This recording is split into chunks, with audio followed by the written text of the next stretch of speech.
Easy method English learning হোমৰ পৰা মই আব্দুছ ছামাদে সকলো ছাত্ৰ ছাত্ৰীলৈ স্বাগতম জনাইছোঁ।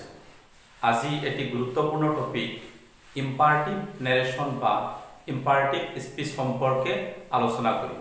তোমালোকে ভিডিঅ'টো প্ৰথমৰ পৰা শেষলৈ কোনো ধৰণৰ স্টাইপ নিদিয়াকৈ চাবা। তোমালোকে ইম্পাৰটিভৰ ডাইৰেক্টক ইনডাইৰেক্টলৈ অতি সহজেই পৰিৱৰ্তন কৰা কৌশলটো আয়ত্ত কৰিবলৈ সক্ষম হবা। ইম্পাৰেটিভৰ ডাইৰেক্টক ইনডাইৰেক্টলৈ পৰিৱৰ্তন কৰাৰ আগতে তোমালোকে কিছু কথা জানিব লাগিব। প্ৰথমতে তোমালোকে জানিব লাগিব ইম্পাৰেটিভ সেন্টেন্সনো কি এই সম্পৰ্কে। তোমালোকক মই ইম্পাৰেটিভ সেন্টেন্স কাক বোলে এই সম্পৰ্কে কৈ আছো। যি সেন্টেন্সে আদেশ, অনুৰোধ, প্ৰস্তাৱ, পৰামৰ্শ, উপদেশ, নিৰ্দেশ, ভাবুকি, হাক দিয়া আদি অৰ্থ প্ৰকাশ কৰে সেইবিলাক সেন্টেন্সকে ইম্পাৰেটিভ সেন্টেন্স বুলি কোৱা হয়। আজি তোমালোকক এটা সেন্টেন্স ইম্পাৰেটিভ সেন্টেন্স হয় নে নহয় এই বিষয়টো মই তোমালোকক অতি সহজে বুজাই দি আছো। এতিয়া তোমালোকে বোৰ্ডলৈ লক্ষ্য কৰা। বোৰ্ডত 6টা ডাইৰেক্ট নেৰেশ্যন দিয়া হৈছে। তোমালোকে প্ৰত্যেকটো ডাইৰেক্ট নেৰেশ্যনৰ ৰিপৰ্টেড ক্লজলৈ লক্ষ্য কৰা। ক্লোজ দি ডোৰ প্ৰথমটো ডাইৰেক্ট নেৰেশ্যনৰ ৰিপৰ্টেড ক্লজটো হ'ল ক্লোজ দি ডোৰ, আৰু এই ৰিপৰ্টেড ক্লজটোৰ প্ৰথমটো ৱৰ্ড ভাৰ্ব 1। দ্বিতীয়টো ডাইৰেক্ট নেৰেশ্যনৰ reported clause don't disturb others. Reported ক্লজটোৰ প্ৰথম ৱৰ্ডটো ডন্ট। তৃতীয়টো reported clause never tell a lie. এই ৰিপৰ্টেড ক্লজটোৰ প্ৰথমটো ৱৰ্ড নেভাৰ। চতুৰ্থ ডাইৰেক্ট নেৰেশ্যনলৈ লক্ষ্য কৰা। ৰিপৰ্টেড ক্লজটো always speak the truth. Reported ক্লজটোৰ প্ৰথমটো ৱৰ্ড অলৱেজ। পঞ্চমটো ডাইৰেক্ট নেৰেশ্যনৰ ৰিপৰ্টেড ক্লজটোৰ প্ৰথমটো ৱৰ্ড প্লিজ। ষষ্ঠ ডাইৰেক্ট নেৰেশ্যনৰ ৰিপৰ্টেড ক্লজটোৰ প্ৰথমটো ৱৰ্ড লেট। এই আটাইকেইটা ডাইৰেক্ট নেৰেশ্যন ইম্পাৰেটিভ নেৰেশ্যন। তোমালোকক মই আগতেই কৈছো যিবোৰ সেন্টেন্সে আদেশ, অনুৰোধ, পৰামৰ্শ, উপদেশ, নিৰ্দেশ, ভাবুকি, প্ৰস্তাৱ আদি অৰ্থ প্ৰকাশ কৰে সেইবিলাক সেন্টেন্সক ইম্পাৰেটিভ সেন্টেন্স বুলি কোৱা হয়। গতিকে এটা ডাইৰেক্ট নেৰেশ্যনৰ ৰিপৰ্টেড ক্লজে যেতিয়া আদেশ, অনুৰোধ, প্ৰস্তাৱ, পৰামৰ্শ, ভাবুকি, হাক দিয়া আদি অৰ্থ প্ৰকাশ কৰে তেনেকুৱা ডাইৰেক্ট নেৰেশ্যনক ইম্পাৰেটিভ নেৰেশ্যন বুলি কোৱা হয়। এতিয়া আমি এই 6টা ডাইৰেক্ট নেৰেশ্যনৰ ৰিপৰ্টেড ক্লজেনো কেনেধৰণৰ অৰ্থ প্ৰকাশ কৰিছে সেই সম্পৰ্কে আমি এতিয়া জানিলো। প্ৰথমটো ডাইৰেক্ট নেৰেশ্যনৰ ৰিপৰ্টেড ক্লজটোৰ অৰ্থ লক্ষ্য কৰিবা। The master said to his servant. গৃহস্থই তাৰ চাকৰক কৈছিল ক্লোজ দি ডোৰ, দৰজাটো বন্ধ কৰা।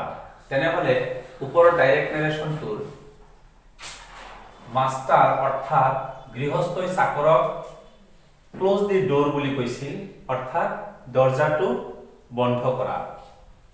গৃহস্থই চাকৰক ইয়াত আদেশ দিছে। এই ডাইৰেক্ট নেৰেশ্যনটোত গৃহস্থই চাকৰক দৰজা বন্ধ কৰাৰ কাৰণে আদেশ দিছে। দ্বিতীয়টো ডাইৰেক্ট নেৰেশ্যন লক্ষ্য কৰা। Father said to me. দেউতাই মোক কৈছিল ডন্ট ডিস্টাৰ্ব আদাৰ্স, আনক আমনি নকৰিবা। এই ডাইৰেক্ট নেৰেশ্যনটোৰ অসমীয়া অৰ্থ হ'ল দেউতাকে মোক কৈছিল ডন্ট ডিস্টাৰ্ব আদাৰ্স, আনক আমনি নকৰিবা। এই সেন্টেন্সটোৱে এটা উপদেশ দিয়া অৰ্থ প্ৰকাশ কৰিছে। তৃতীয়টো ডাইৰেক্ট নেৰেশ্যনলৈ লক্ষ্য কৰা। দ্য টিচাৰ ছেইড টু আছ। শিক্ষকে আমাক কৈছিল নেভাৰ টেল এ লাই, কেতিয়াও মিছা কথা নকবা। এই ডাইৰেক্ট নেৰেশ্যনটোৱে উপদেশ দিয়া অৰ্থ প্ৰকাশ কৰিছে। শিক্ষকে আমাক কৈছিল নেভাৰ টেল এ লাই, কেতিয়াও মিছা কথা নকবা। এই ৰিপৰ্টেড ক্লজটোৱে উপদেশ দিয়া অৰ্থ প্ৰকাশ কৰিছে। চতুৰ্থটো ডাইৰেক্ট নেৰেশ্যন লক্ষ্য কৰা। দ্য মেন ছেইড টু ৰাণী। মানুহজনে ৰাণীক কৈছিল অলৱেজ স্পীক দ্য ট্ৰুথ, সদায় সঁচা কথা কবা। পঞ্চমটো ডাইৰেক্ট নেৰেশ্যন লক্ষ্য কৰা। লীলা said to বীণা, লীলাই বীণাক কৈছিল please give me your pen, অনুগ্ৰহ কৰি তুমি মোক তোমাৰ কলমটো দিয়া। এই ডাইৰেক্ট নেৰেশ্যনৰ ৰিপৰ্টেড ক্লজে অনুৰূপ অৰ্থ প্ৰকাশ কৰিছে। ষষ্ঠটো ডাইৰেক্ট নেৰেশ্যনলৈ লক্ষ্য কৰা। হি said to me, সি মোক কৈছিল let us sing a song, এটা গীত গাও আহা। ষষ্ঠটো ডাইৰেক্ট নেৰেশ্যনৰ ৰিপৰ্টেড ক্লজে সি মোক গীত গাবৰ কাৰণে প্ৰস্তাৱ আগবঢ়াইছে। তোমালোকে এতিয়া নিশ্চয় আটাইবিলাক ৰিপৰ্টেড ক্লজৰ অৰ্থ বুজি পাইছা। প্ৰথমটো ৰিপৰ্টেড ক্লজে আদেশ দিয়া অৰ্থ প্ৰকাশ কৰিছে।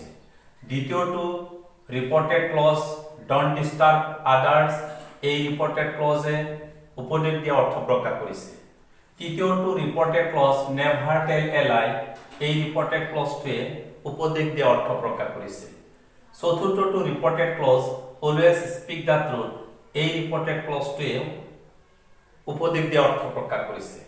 পঞ্চমটো reported clause please give me your pen, অনুগ্ৰহ কৰি তুমি মোক তোমাৰ কলমটো দিয়া, এই ৰিপৰ্টেড ক্লজে অনুৰোধ কৰা অৰ্থ প্ৰকাশ কৰিছে।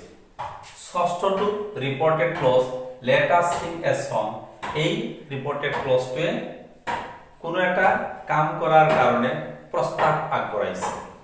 সেয়েহে আমি বুজিলো ৰিপৰ্টেড ক্লজে যেতিয়া আদেশ, অনুৰোধ, প্ৰস্তাৱ, পৰামৰ্শ, উপদেশ, নিৰ্দেশ, ভাবুকি, হাক দিয়া আদি অৰ্থ প্ৰকাশ কৰে, তেনেধৰণৰ অৰ্থ প্ৰকাশ কৰা সেন্টেন্সক ইম্পাৰেটিভ সেন্টেন্স বুলি কোৱা হয়। এইখিনিতে তোমালোকক এটি গুৰুত্বপূৰ্ণ কথা কৈ আছো। তোমালোকে ৰিপৰ্টেড ক্লজটো চোৱাৰ পিছতে স্পষ্টভাৱে কৈ দিব পাৰিবা যে নেৰেশ্যনটো ইম্পাৰেটিভ হয় নে নহয়। এটা নেৰেশ্যন ইম্পাৰেটিভ নেৰেশ্যন হয় নে নহয়, এই কথাটো তোমালোকে অতি সহজেই বুজি পাবা। যদি ৰিপৰ্টেড ক্লজৰ ফাৰ্ষ্ট ৱৰ্ডটো ভাৰ্ব ওৱান হয়, ডন্ট হয়, নেভাৰ হয়, অলৱেজ হয়, প্লিজ হয় বা লেট হয়, তেতিয়া তোমালোকে বুজিব লাগিব যে ৰিপৰ্টেড ক্লজটো ইম্পাৰেটিভ নেৰেশ্যন। তোমালোকক মই এই কথাটো আকৌ বুজাই দি আছো। যেতিয়া তোমালোকে ৰিপৰ্টেড ক্লজটো সেন্টেন্স হয়, যেতিয়া তোমালোকে ৰিপৰ্টেড ক্লজৰ সেন্টেন্সটোৰ ফাৰ্ষ্ট ৱৰ্ডটো ভাৰ্ব ওৱান দেখা পাবা, নাইবা ডন্ট দেখা পাবা, নাইবা নেভাৰ দেখা পাবা, নাইবা অলৱেজ দেখা পাবা, নাইবা প্লিজ দেখা পাবা, নাইবা লেট দেখা পাবা, তেতিয়া তোমালোকে বুজিব লাগিব যে নেৰেশ্যনটো ইম্পাৰেটিভ নেৰেশ্যন। তোমালোকে নিশ্চয় এই কথাটো বুজি পাইছা যে ৰিপৰ্টেড ক্লজৰ first word verb one, don't, never, always, please, let আদি হলে নেৰেশ্যনটো ইম্পাৰেটিভ নেৰেশ্যন হয়। অৰ্থাৎ মই তোমালোকক এই কথাটো কৈছো যে যেতিয়া কোনো সেন্টেন্সৰ প্ৰথম ৱৰ্ডটো verb one, don't, never, always, please, let আদি ৱৰ্ড হয়, তেনেকুৱা সেন্টেন্স ইম্পাৰেটিভ সেন্টেন্স হয়। সেয়েহে সেন্টেন্সটোৰ ফাৰ্ষ্ট ৱৰ্ড যেতিয়া ভাৰ্ব ওৱান দেখা পাবা, তোমালোকে শীঘ্ৰেই ক'ব পাৰিব লাগিব বা শীঘ্ৰেই তোমালোকে বুজিব লাগিব যে ৰিপৰ্টেড ক্লজটো ইম্পাৰেটিভ সেন্টেন্স। যদি ৰিপৰ্টেড ক্লজৰ ফাৰ্ষ্ট ৱৰ্ডটো ডন্ট বা নেভাৰ বা অলৱেজ বা প্লিজ বা লেট আদি ৱৰ্ডৰ কোনো এটা দেখিছা, তেতিয়া তোমালোকে অতি শীঘ্ৰেই ক'ব পৰা হ'ব লাগিব যে ৰিপৰ্টেড ক্লজৰ সেন্টেন্সটো ইম্পাৰেটিভ সেন্টেন্স হয়। সেয়েহে তোমালোকে নিশ্চয় ৰিপৰ্টেড ক্লজটো দেখাৰ পিছতে ক'ব পাৰিবা যে নেৰেশ্যনটো ইম্পাৰেটিভ নেৰেশ্যন হয় নে নহয়। এছাৰ্টিভ নেৰেশ্যনৰ ডাইৰেক্টক ইনডাইৰেক্টলৈ নিওঁতে বা ইণ্টাৰগেটিভ নেৰেশ্যনৰ ডাইৰেক্টক ইনডাইৰেক্টলৈ নিওঁতে যেনেদৰে আমি ৰিপৰ্টিং ভাৰ্ব ছেইড বা ছেইডটো পৰিৱৰ্তন কৰিছিলোঁ, ঠিক তেনেকৈ ইম্পাৰেটিভৰ ডাইৰেক্ট নাৰেশ্যনকো ইনডাইৰেক্টলৈ পৰিৱৰ্তন কৰোঁতেও আমি ৰিপৰ্টিং ভাগ পৰিৱৰ্তন কৰিব লাগিব। এতিয়া থুলমূলকৈ তোমালোকক ডাইৰেক্ট নাৰেশ্যনৰ ৰিপৰ্টিং ভাগ কেনেদৰে পৰিৱৰ্তন হয় তাৰ এটা ইংগিত দিছো। স্পিকাৰে যেতিয়া আন এজনক কিবা এটা কৰাৰ কাৰণে আদেশ দিয়ে তেতিয়া ৰিপৰ্টিং ভাৰ্বৰ হলনি অৰ্ডাৰ বহুৱাব লাগে। যদি ৰিপৰ্টেড ক্লজে উপদেশ দিয়া অৰ্থ প্ৰকাশ কৰে তেতিয়া ৰিপৰ্টিং ভাৰ্বৰ হলনি এডভাইজড বহুৱাব লাগে। এডভাইজড। যদি ৰিপৰ্টেড ক্লজে ভাবুকি দিয়া অৰ্থ প্ৰকাশ কৰে তেতিয়া ৰিপৰ্টিং ভাৰ্ব সেইটোৰ হলনি বা সেইডৰ হলনি থ্ৰিটেণ্ড বহুৱাব লাগে। যেতিয়া ৰিপৰ্টেড ক্লজে অনুৰোধ কৰা অৰ্থ বা অতি অনুৰোধ কৰা অৰ্থ বুজায় তেতিয়া ৰিপৰ্টিং ভাৰ্বৰ হলনি বেগ বহে। গতিকে তোমালোকে ৰিপৰ্টিং ভাৰ্ব কেনেদৰে ডাইৰেক্টৰ পৰা ইনডাইৰেক্টলৈ পৰিৱৰ্তন কৰিব লাগে এই সম্পৰ্কে তোমালোকে স্পষ্টভাৱে জনাৰ প্ৰয়োজন আছে। সেয়েহে তোমালোকে ডাইৰেক্ট নাৰেশ্যনৰ ইম্পাৰেটিভৰ ডাইৰেক্ট নাৰেশ্যনৰ ৰিপৰ্টিং ভাৰ্বটো কেনেদৰে পৰিৱৰ্তন কৰিবা এই সম্পৰ্কে তোমালোকক মই এটা ধাৰণা দি আছো। আজিৰ ভিডিঅ'টোত যিখিনি আলোচনা হ'ব মনত ৰাখিবা ৰুল 1 সম্পৰ্কেহে আলোচনা কৰা হ'ব। পৰৱৰ্তী ভিডিঅ'ত ৰুল 2, ৰুল 3, ৰুল 4, ৰুল 5 এইদৰে আমি আলোচনা কৰিম। সেয়েহে তোমালোকে মনত ৰাখিবা আজিৰ ভিডিঅ'টো কেৱল ৰুল 1 সম্পৰ্কেহে আলোচনা কৰা হ'ব। যেতিয়া ডাইৰেক্ট নাৰেশ্যনত গৃহস্থই চাকৰক কিবা এটা কৰিবলৈ কয় তেতিয়া সাধাৰণতে ৰিপৰ্টিং ভাৰ্বটো অৰ্ডাৰ্ড হ'ব। অৰ্থাৎ ৰিপৰ্টিং ভাৰ্ব সেইটো বা সেই পৰিৱৰ্তন হৈ অৰ্ডাৰ্ড এই ভাৰ্বলৈ পৰিৱৰ্তন হ'ব। শিক্ষকে বা বয়সীয়াল লোকে বা পিতৃ মাতৃয়ে কিবা কলে সাধাৰণতে ৰিপৰ্টিং ভাৰ্ব সেইড বা সেইডটো পৰিৱৰ্তন হৈ এডভাইজড হয়। ৰামে শ্যামক বা লীলাক বা মোক কিবা কৰিবলৈ কলে সাধাৰণতে ৰিপৰ্টিং ভাৰ্ব সেইড বা সেইডটো পৰিৱৰ্তন হৈ told বা asked হ'ব।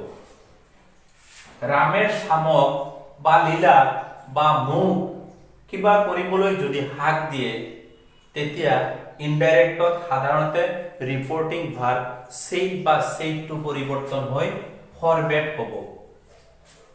ঠিক তেনেকৈ ইম্পাৰেটিভৰ ডাইৰেক্ট নাৰেশ্যনত ভিক্ষাৰী এজনে যদি গৃহস্থৰ ওচৰত বা সদাশয় ব্যক্তি এজনৰ ওচৰত কিবা এটা খোজে তেতিয়া ৰিপৰ্টিং ভাৰ্বটো চেঞ্জ হৈ বেগেড হ'ব। এইদৰে সাধাৰণতে ডাইৰেক্ট নাৰেশ্যনৰ ৰিপৰ্টিং ভাৰ্ববিলাক পৰিৱৰ্তন কৰিব লাগে। তোমালোকে ইম্পাৰেটিভৰ ডাইৰেক্ট নাৰেশ্যনক ইনডাইৰেক্টলৈ পৰিৱৰ্তন কৰা প্ৰথম ৰুল সম্পৰ্কে এতিয়া ভালকৈ জানি লোৱা। According to rule 1 মতে ৰিপৰ্টেড ক্লজটো যেতিয়া ভাৰ্ব 1 don't, never, always এৰে আৰম্ভ হয় তেতিয়া ইনডাইৰেক্টত ৰিপৰ্টিং ভাৰ্বটো সাধাৰণতে সেইড বা সেইডটো পৰিৱৰ্তন হৈ এডভাইজড বা অৰ্ডাৰ্ড বা told বা asked আদি ভাৰ্বলৈ পৰিৱৰ্তন হয়। তোমালোকক মই ৰিপৰ্টিং ভাৰ্ব সেইড বা সেইডটো কি ভাৰ্বলৈ পৰিৱৰ্তন হয় এই সম্পৰ্কে মই এটা তালিকা দিছো।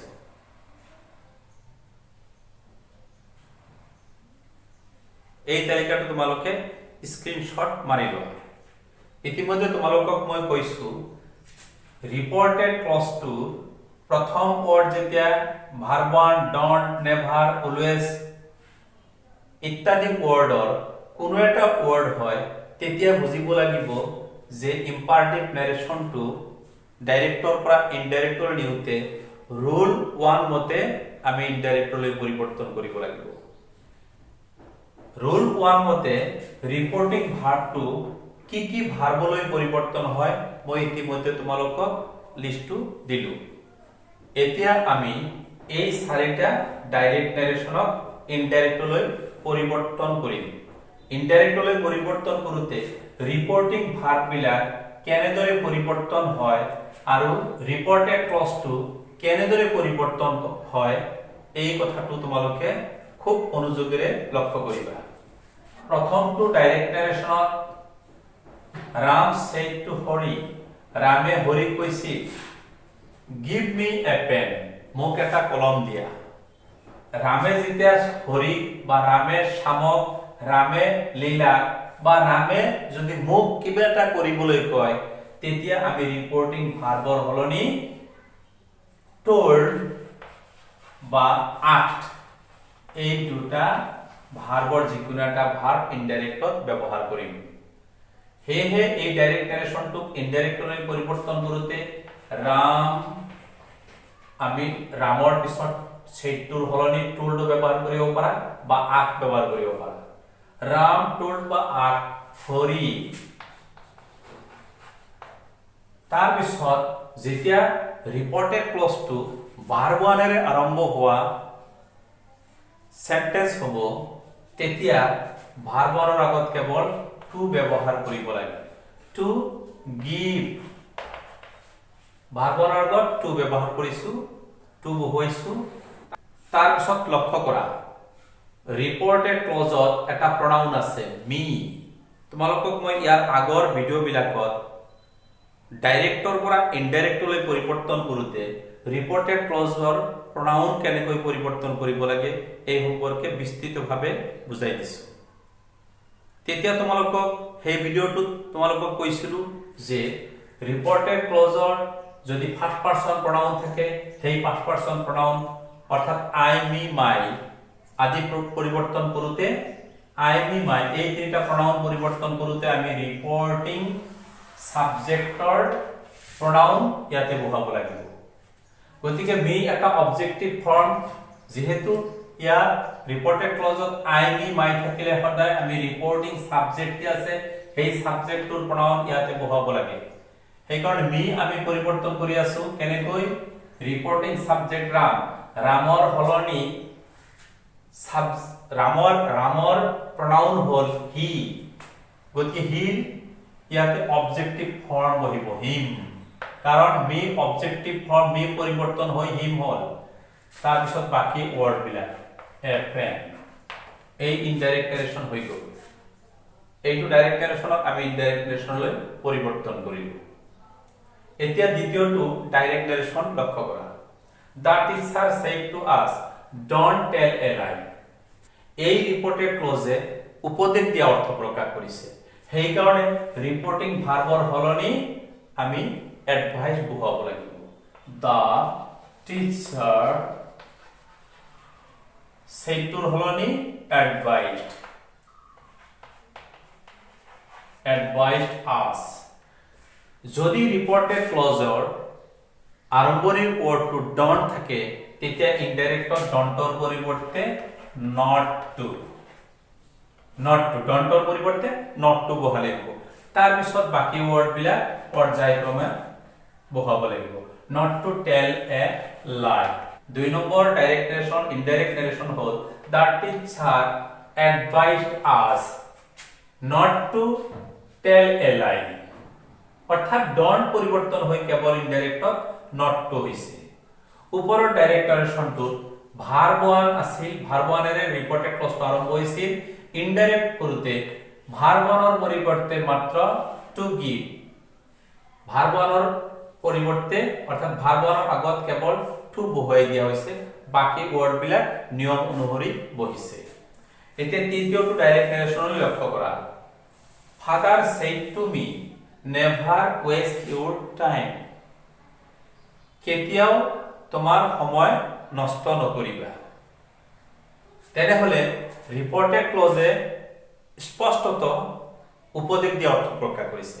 সেই কাৰণে আমি ৰিপৰ্টিং ভাৰ্ব সেইটোৰ হলনি এডভাইজ ব্যৱহাৰ কৰিব লাগিব ফাদাৰ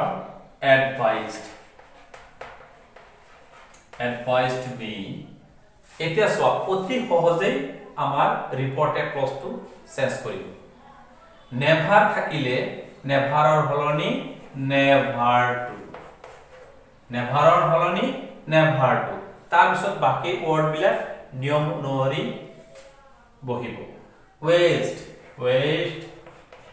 your তোমালোকক আগতে কোৱা হৈছে ৰিপৰ্টেড ক্লজত ফাৰ্স্ট পাৰসন pronoun আৰু সেকেন্ড পাৰসন pronoun থাকিলে হেবিলাক পৰিৱৰ্তন কৰিবই লাগিব গতি ইউৰ এটা সেকেন্ড পাৰসন pronoun আৰু এই ইউৰ হল পসেসিভ ফৰ্ম গতি ইউ বা ইউৰ পৰিৱৰ্তন কৰোতে সদায় আমি ৰিপৰ্টিং অবজেক্টৰ pronoun বহাব লাগে ৰিপৰ্টিং অবজেক্ট হল বি যেহেতু এই ইউৰ পসেসিভ pronoun এতিয়া এই মিৰ পসেসিভ pronoun বহিব my Mir possessive hall my time এই 3 নম্বৰ ডাইৰেক্ট নাৰেশনকো আমি ইনডাইৰেক্টলৈ পৰিৱৰ্তন কৰিলো লক্ষ্য কৰা ইনডাইৰেক্টত father advised me never to waste my time ইয়াতে সোৱা নেভাৰ ইনডাইৰেক্টত গৈ নেভাৰ টু হৈছে যেনেকৈ ডন্ট ইনডাইৰেক্টত গৈ নট টু হৈছে ভাৰ্বৰ আগত মাত্ৰ টু ব্যৱহাৰ কৰি টু গিভ লিখা হৈছে এতিয়া চতুৰ্থটো ডাইৰেক্ট নাৰেশনলৈ লক্ষ্য কৰা এতিয়া আমি চতুৰ্থটো ডাইৰেক্ট নাৰেশনক ইনডাইৰেক্টলৈ পৰিৱৰ্তন কৰিম দা মেন সেড টু লীলা মানুহজনে লীলাক কৈছিল অলৱেজ স্পীক দা ট্ৰুথ সদায় সঁচা কথা কবা এই ৰিপৰ্টেড ক্লজেও এডভাইস দিয়া অৰ্থ প্ৰকাশ কৰিছে সেই কাৰণে ইনডাইৰেক্টত ৰিপৰ্টিং ভাৰ্বৰ হলনি এডভাইস বহিব দা man advised Leela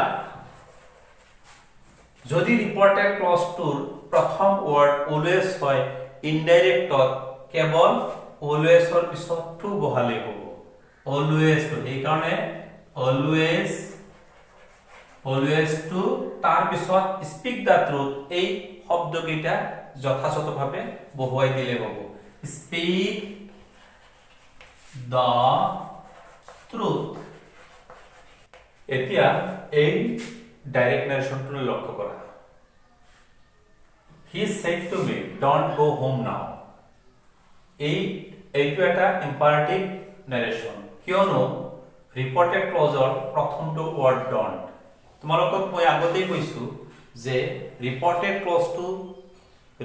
ক্লজটোৰ প্ৰথমটো word verb 1 don't never always ৰে আৰম্ভ হলে সেই সেন্টেন্সটো ইম্পাৰেটিভ সেন্টেন্স হয় সেই কাৰণে এইটো এটা ইম্পাৰেটিভ নাৰেশন এই ইম্পাৰেটিভ নাৰেশনটোৰ ৰিপৰ্টেড ক্লজে কেনেকৈ অৰ্থ প্ৰকাশ কৰিছে সেইটোৰ ওপৰত ভিত্তি কৰি ৰিপৰ্টিং ভাৰ্বটো পৰিৱৰ্তন কৰিব লাগিব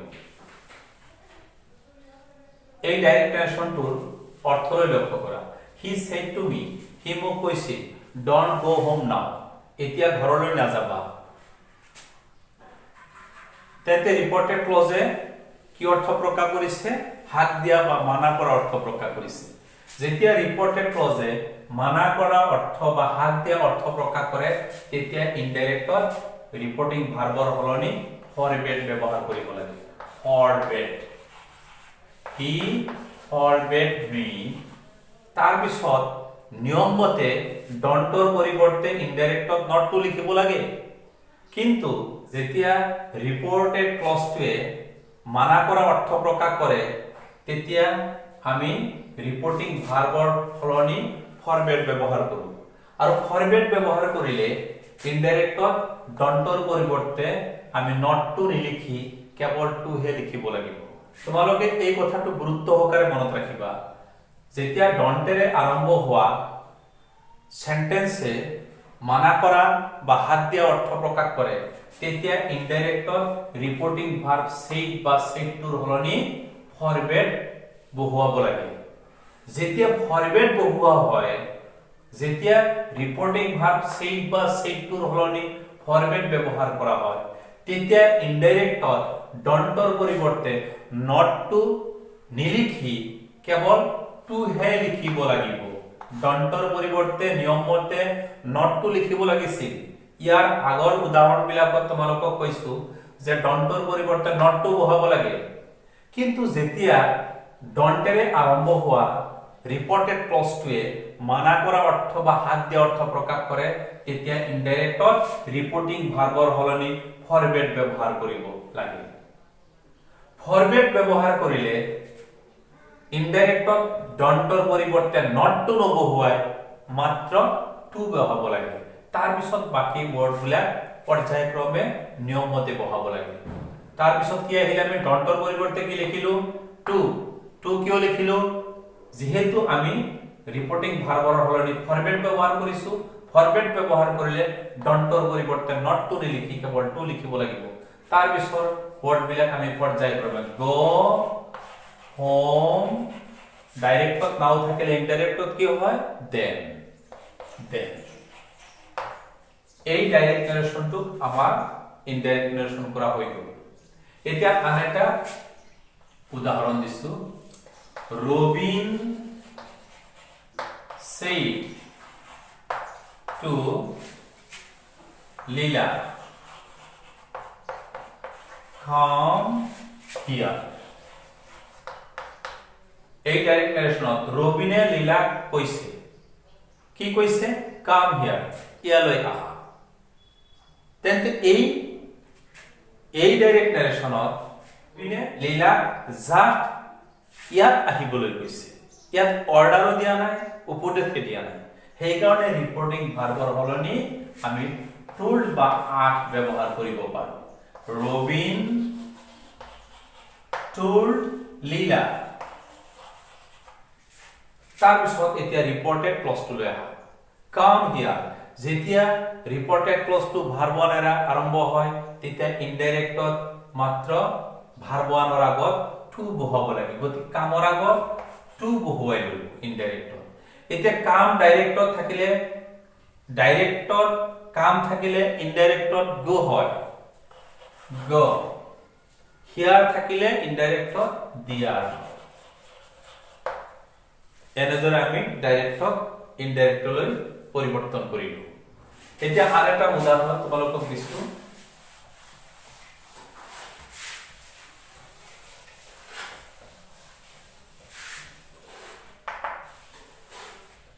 The captain said to his troops,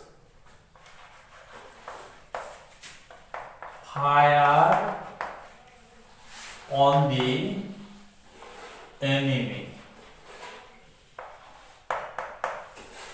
এই ডাইরেক্ট নারেশনটোলৈ লক্ষ্য কৰা The captain said to his troops captain জনে তাৰ সৈন্যবাহিনীক কৈছিল ফায়াৰ অন দি এনিমি শত্ৰুলৈ গুলি বৰ্ষণ কৰা সেনাবাহিনীৰ কেপ্টেইন জনে বা কমান্ডাৰ জনে যেতিয়া নেকি বাকি সেনাবাহিনীক কিবা এটা কৰাৰ কাৰণে কয় তেতিয়া ইনডাইৰেক্টত ৰিপৰ্টিং ভাৰ্বৰ হলনি অৰ্ডাৰ্ড বা কমান্ডেড এই দুটা ভাৰ্বৰ যিকোনো এটা বহুৱাব লাগে তেন্তে আমি ইনডাইৰেক্টলৈ পৰিৱৰ্তন কৰো দা ক্যাপ্টেইন অৰ্ডাৰ্ড বা কমান্ডেড তোমালোকে যিকোনো এটা ব্যৱহাৰ কৰিব পাৰা দা ক্যাপ্টেইন অৰ্ডাৰ্ড হিজ ট্ৰুপস তাৰ পিছত চোৱা ৰিপৰ্টেড ক্লজটোৰ প্ৰথম ওয়াৰ্ডটো ভাৰ্ব ওৱান যদি ৰিপৰ্টেড ক্লজৰ প্ৰথম ওয়াৰ্ডটো ভাৰ্ব ওৱান থাকে তাৰ আগত কি দিব লাগে বহাব লাগে টু ফায়াৰ এটো ভাৰ্ব ওৱান গতি তাৰ আগত to fire on the enemy এনেদৰে আমি ডাইৰেক্টক ইনডাইৰেক্টলৈ পৰিৱৰ্তন কৰিলো তোমালোকক আন এটা উদাহৰণ দিছো দা beggar said to the gentleman comma inverted comma ইয়াতে দিছো ৰিপৰ্টেড ক্লজটো ইয়াতে লিখি আছো give me give me some alms. এইটো ডাইরেক্ট নাৰেশনৰ লক্ষ্য কৰা The beggar said to the gentleman, ভিক্ষাৰীজনে ভদ্ৰলোকজনক কৈছিল, give me some alms, মোক অলপ ভিক্ষা দিয়ক। এই ৰিপৰ্টেড ক্লজৰ অৰ্থ তোমালোকে নিশ্চয় বুজি পাইছা। give me some alms, মোক অলপ ভিক্ষা দিয়ক। যেতিয়া বেগাৰ এজনে জেন্টলম্যান এজনক বা অন্য কোনো ব্যক্তিক কিবা খুজিব, তেতিয়া ৰিপৰ্টিং ভাৰ্বৰ হলনি বেগেট ব্যৱহাৰ হ'ব। The beggar begged the gentleman। তাৰ পিছত লক্ষ্য কৰা ৰিপৰ্টেড ক্লজৰ প্ৰথম ৱৰ্ডটো ভাৰ্ব ওৱান। গতিকে যেতিয়া ৰিপৰ্টেড ক্লজৰ প্ৰথম ৱৰ্ডটো ভাৰ্ব ওৱান থাকে, ইনডাইৰেক্ট তাৰ আগত টু বহাব লাগে। To give me. ৰিপৰ্টেড ক্লজত থকা ফাৰ্ষ্ট পাৰসন প্ৰনাউন আৰু সেকেন্ড পাৰসন প্ৰনাউন বিলাক পৰিৱৰ্তন কৰিব লাগে। এটো মি ফাৰ্ষ্ট পাৰসন প্ৰনাউন অৰ্থাৎ আই মি মাই থাকিলে ৰিপৰ্টেড ক্লজত কেনেকৈ পৰিৱৰ্তন হয়, কেনেকৈ পৰিৱৰ্তন কৰিব লাগিব, ৰিপৰ্টিং সাবজেক্টৰ প্ৰনাউন লিখিব লাগিব। মি টু অবজেক্টিভ ফৰ্ম আছে, মনত ৰাখিবা। মি টু পৰিৱৰ্তন কৰিব লাগে, অৰ্থাৎ ৰিপৰ্টেড ক্লজত আই মি মাই থাকিলে পৰিৱৰ্তন কৰিব লাগে কেনেকৈ, ৰিপৰ্টিং সাবজেক্টৰ প্ৰনাউন বহাব লাগে। ইয়াতে ৰিপৰ্টিং সাবজেক্ট দি বেগাৰ হৰণি প্ৰনাউন কি হ'ব, হি। গতিকে এইটো চোৱা, মি অবজেক্টিভ ফৰ্মত আছে, গতিকে ইয়াতে হিৰ অবজেক্টিভ ফৰ্ম হ'ব হিম। সাম, বাকি ওয়াৰ্ড বিলাক সাম আলমস। এইদৰে আমাৰ এইটো ডাইৰেক্ট নাৰেশনকো ইনডাইৰেক্ট নাৰেশনলৈ পৰিৱৰ্তন কৰিম। আশা কৰো ৰুল 1 সম্পৰ্কে তোমালোকে সম্পূৰ্ণভাৱে বুজি পাইছা। পৰৱৰ্তী সময়ত তোমালোকে বিভিন্ন ধৰণৰ ইম্পাৰেটিভৰ ডাইৰেক্ট নাৰেশনক ইনডাইৰেক্টলৈ পৰিৱৰ্তন কৰোতে যিখিনি সমস্যাৰ মুখামুখি হবা, এই সমস্যাবিলাক তোমালোকে ৰুল 1 মতে সমাধান কৰিবলৈ সক্ষম হবা বুলি মই ক'ব পাৰো। আশা কৰো এই ভিডিঅ'টোৰ পৰা তোমালোকে উপকৃত হ'ব পাৰিছা। পৰৱৰ্তী ভিডিঅ'ত ইম্পাৰেটিভ নাৰেশনৰ ডাইৰেক্টক কেনেকৈ ইনডাইৰেক্টলৈ পৰিৱৰ্তন কৰিব লাগে এই সম্পৰ্কে মই ৰুল 2, ৰুল 3 আৰু ৰুল 4 পৰ্যায়ক্ৰমে আলোচনা কৰিম। তোমালোকে পৰৱৰ্তী ভিডিঅ'বিলাকো খুব মনোযোগেৰে চাবা। ইম্পাৰেটিভ নাৰেশনৰ ডাইৰেক্টক ইনডাইৰেক্টলৈ পৰিৱৰ্তন কৰোতে কোনো ধৰণৰ অসুবিধাৰ সন্মুখীন নহবা বুলি মোৰ দৃঢ় বিশ্বাস। আজিৰ এই ভিডিঅ'টো তোমালোকে খুব গুৰুত্ব সহকাৰে আৰু মনোযোগেৰে চোৱাৰ কাৰণে সকলোলৈ ধন্যবাদ জনাইছো।